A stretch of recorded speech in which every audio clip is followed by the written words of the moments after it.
Alright, I should have the sound louder now, so we should be all set to go in and play more.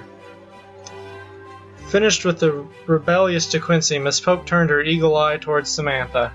Time to get chided.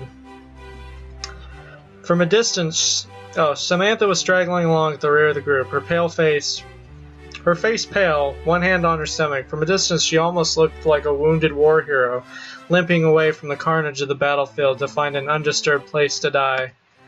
On closer inspection, however, she looked like what she truly was, a foolish girl who had ingested far too much caffeine far too quickly, and now was suffering the consequences. Miss Pope, being Miss Pope, had no sympathy. And change. Did we really need a scene change just to move her over? Erg. Samantha had been making these tortured noises for the past 10 minutes or so. Each small utterance that escaped her lips was invariably coupled with a gurgle from her stomach. She wasn't going to be sick, was she?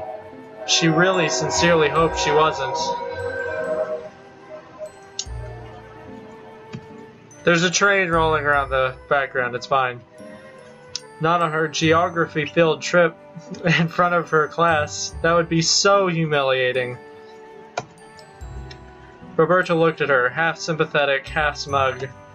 It seemed she had gotten over her momentary irritation on the coach, perhaps because Samantha now looked so dreadful. Are you alright? No, I'm not alright. I feel like I'm going to be sick. Well, I did warn you. But by that point, it was already far too late. You look even sicker now than you did when you drank all that absinthe. Don't even talk to me about absinthe. I've learnt my lesson. I really thought I was going to die back then. I even started to write out my will. Wait, did she have absinthe? Of course, that only made me feel even more terrible when I realized how few friends I have to distribute my unimpressive amount of personal belongings with. How nice. It was the exact opposite of nice. I felt awful. Then why did you drink it? Because I'm young? I wanted to try new experiences.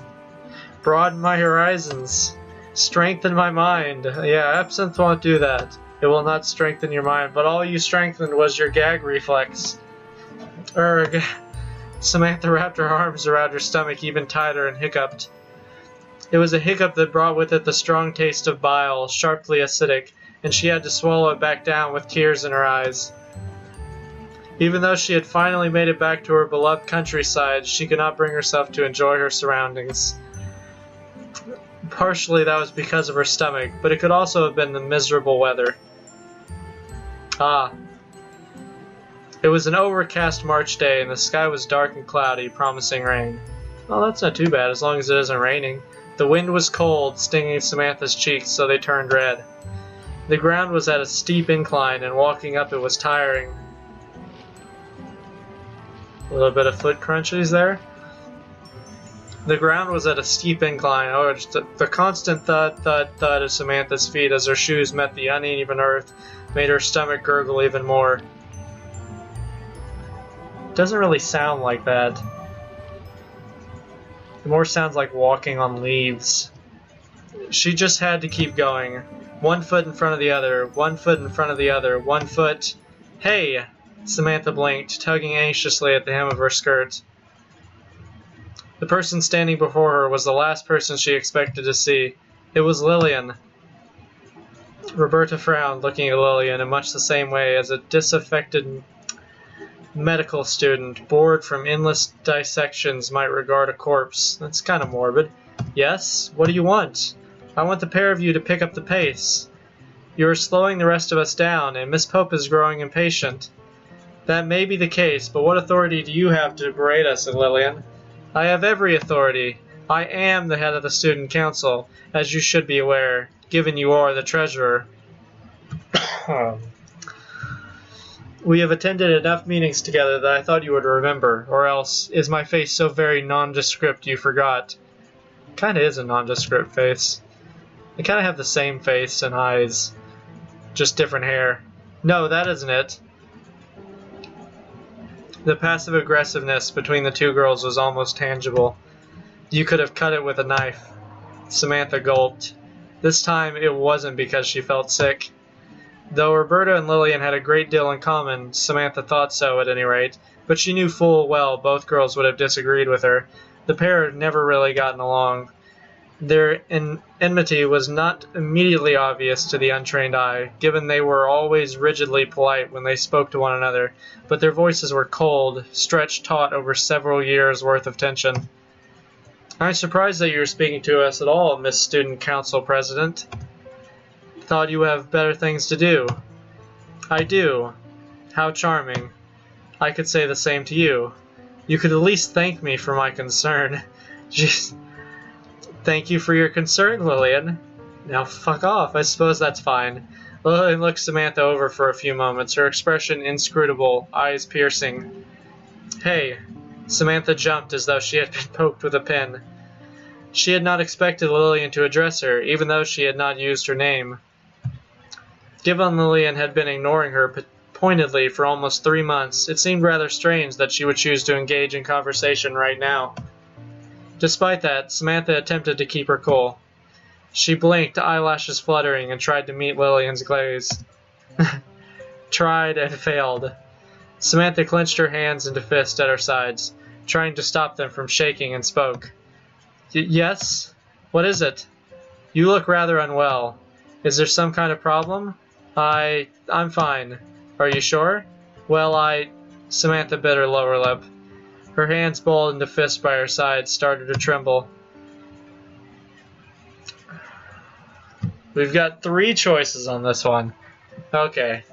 What should she say? "I thought you were ignoring me." Doesn't sound the best. "I really did miss you" sounds a little clingy. "I thought you were ignoring me." Maybe not the best thing to say. Unless we want to get into an argument right here. I'd say it's nothing, don't worry, but that doesn't actually lead to anything. That kind of is just to shrug it off. But then again, we have Roberta right here, so she may want us to shrug it off. Lillian did leave us after all, but it's only been 3 months, and it seems like Samantha's over-exaggerating in her mind. But, let's just say it's nothing, don't worry. We'll just kind of skip over this situation and go back to fun times with Roberta. Samantha let her head hang until it seemed in real danger of slipping right off her neck and shattering on the floor into 1,000 porcelain pieces. Her skin had gotten white, just like writing paper, but her cheeks were stained a light rose-water pink. She did not want to discuss her feelings with Lillian. Not now. Lillian had hurt her enough already, and she did not think she could stomach being rejected yet again. That was not an exaggeration either. Samantha's stomach was in such agony that she was surprised she had not vomited down her front yet. It really is nothing, Lillian. Please don't trouble yourself over me. That's not exactly the wording I would have used. She hadn't done for the last 3 months. Why should today be any different? Lillian, however, did not seem to accept this response as readily as Samantha had hoped. She opened her mouth as though she wanted to say something, but then seemed to think better of it, and closed it again. It was most unusual. Even though the gesture took only a few moments, it lingered in Samantha's mind. Lillian was not the kind of person who cut herself off. She was always so confident, so calm, so utterly at ease in her own skin that she never had cause to doubt her own judgment. What had she been going to say, and why did she reconsider? Samantha didn't know, but she couldn't help wondering. I'm not sure if I made the right choice there. It's fine. Well, back to these two. Oh, I missed a line. Oh, it just goes back to the scene. Ah. Oh, maybe this is a good place to end it now that I've learned a new trick. So, anyways. We can regret that decision, I guess. I'm not sure. Would it really been a good idea to be your friend again? You only need a few close friends, I think. So, we're gonna end it there.